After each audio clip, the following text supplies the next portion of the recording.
السلام علیکم ناظرین، بسم اللہ الرحمن الرحیم۔ ایک بزرگ اور ایک پرندے کا واقعہ۔ راوی کہتے ہیں کہ ہماری ملاقات ایک بزرگ سے ہوئی۔ جب ہم عشاء کی نماز پڑھ چکے تو بزرگ نے فرمایا، کچھ کھاؤ گے؟ میں نے کہا جی ہاں۔ فرمایا، غار کے اندر درجہ میں چلے جاؤ، جو ملے کھا لو۔ میں اندر گیا تو ایک پتھر پر اخروٹ، مرکہ، خرنوب، سیب، انجیر، یہ سب چیزیں ایک ایک طرف رکھی ہوئی پائی۔ میں نے جتنا چاہا ان میں سے کھا لیا۔ رات بھر وہ جاگتے ہی رہے۔ جب سحر کا وقت ہوا تو انہوں نے نماز وتر ادا کی، پھر جو کچھ موجود تھا اس میں سے کھایا اور بیٹھے رہے، یہاں تک کہ صبح فجر کی نماز ادا کی اور بیٹھے ہی بیٹھے سو گئے، حتیٰ کہ طلوع آفتاب ہو کر بقدر دو ریزے کے بلند ہو گیا تو کھڑے ہوئے اور وضو کر کے غار میں داخل ہوئے۔ میں نے دریافت کیا کہ یہ میوہ کہاں سے آتا ہے؟ اس سے اچھا تو میں نے کبھی نہیں کھایا۔ فرمایا، تم آنکھوں سے دیکھ لو گے۔ اتنے میں ایک پرندہ آیا جس کے دونوں بازو سفید اور سینہ سرخ اور گلا سبز تھا، اور اس کے چونچ میں منقع اور باؤں کے بیچ اخروٹ تھے۔ اس نے منقع کو منقع پر، اخروٹ کو اخروٹ پر رکھا۔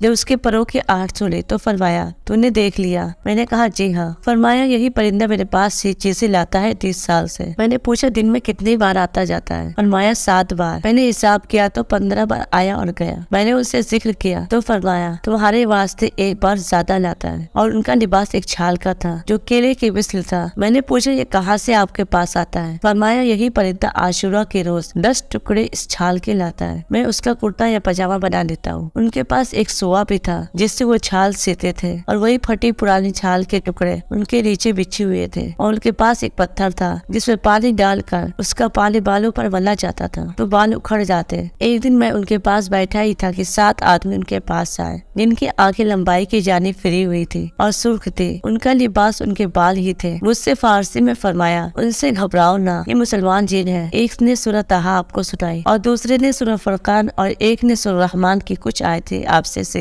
پھر وہ چلے گئے۔ میں نے انہیں بعض مرتبہ سجدہ میں یہ دعا پڑھتے سنا، اور اس دعا کو آواز سے پڑھتے تھے۔ میں نے کہا، آپ نے یہ دعا کس سے سیکھی؟ فرمایا، مجھے اس کا الہام کیا گیا۔ ایک رات میں یہ دعا پڑھ رہا تھا کہ میں نے ایک ہاتف کو کہتے سنا، جب تم یہ دعا مانگو گے تو آواز سے، یہ دعا مقبول ہے۔ میں ان کے پاس 24 روز تک رہا، پھر مجھ سے فرمایا کہ اپنا قصہ بیان کر، تو میرے پاس یہاں کیوں کر پہنچا؟ میں نے قصہ بیان کیا۔ فرمایا، اگر تیرا یہ قصہ پہلے معلوم ہوتا تو تجھے اپنے پاس اتنے دنوں نہ رہنے دیتا۔ تو نے اپنے ساتھیوں کو پریشان کیا، انہیں تاخیر کے سبب سے ندامت ہوگی، تمہارا ان کے پاس لوٹ جانا میرے پاس ٹھہرے رہنے سے اچھا ہے۔ میں نے کہا، میں راستہ نہیں جانتا، آپ خاموش ہو رہے۔ جب زوال کا وقت آیا تو فرمایا، اٹھو چلو۔ میں نے کہا، مجھے کچھ نصیحتیں کیجیے۔ فرمایا، ادب سیکھو اور بھوکا رہنا اختیار کرو، مجھے امید ہے کہ تم قوم سے مل جاؤ گے۔ اور مجھے ایک ہدیہ بھی دیا، اور کیا فرمایا، تم طواف زیارت کے دن زمزم اور مقام ابراہیم کے درمیان ڈھونڈو، ایک شخص ان صفات کا ملے گا، ان سے میرا سلام کہیو اور اپنے واسطے دعا کی خواستگاری کرو۔ پھر وہ مجھے لے کر غار سے باہر نکلے۔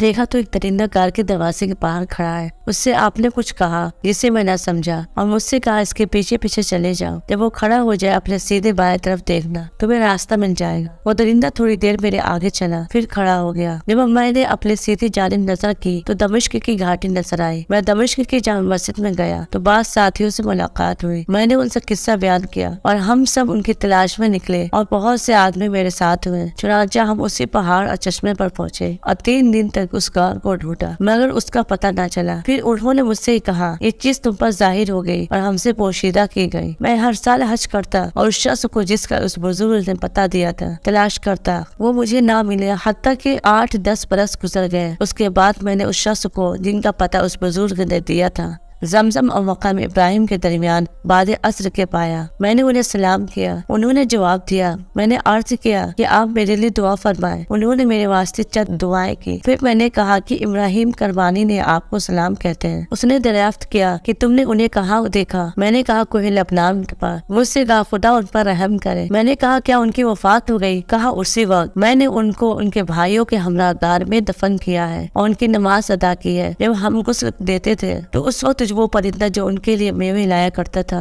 گر پڑا اور پر مارتے مارتے مر گیا۔ ہم نے اسے بھی اس کے پاؤں کے پاس دفن کر دیا۔ پھر وہ شخص طواف کے واسطے چلے گئے۔ ان کے بعد میں نے انہیں نہیں دیکھا۔ رضی اللہ عن الجمیع ونفعنا بہم، آمین۔ بے شک اللہ والوں کی شان ہی نرالی ہوتی ہے۔ اللہ سے تعلق جڑنے کے بعد یہ دنیا سے بے نیاز ہو جاتے ہیں، انہیں دنیا کے اسباب کی کوئی ضرورت نہیں رہتی، اور اللہ تعالیٰ خود غیر سے ان کی مدد فرماتے ہیں۔ اللہ تعالیٰ ہمیں بھی نیک بننے کی توفیق عطا فرمائے، آمین۔ آمین یا رب العالمین۔ اگر آپ کو میری ویڈیو پسند آئے تو چینل کو سبسکرائب اور ویڈیو کو لائک ضرور کریں۔ اللہ حافظ۔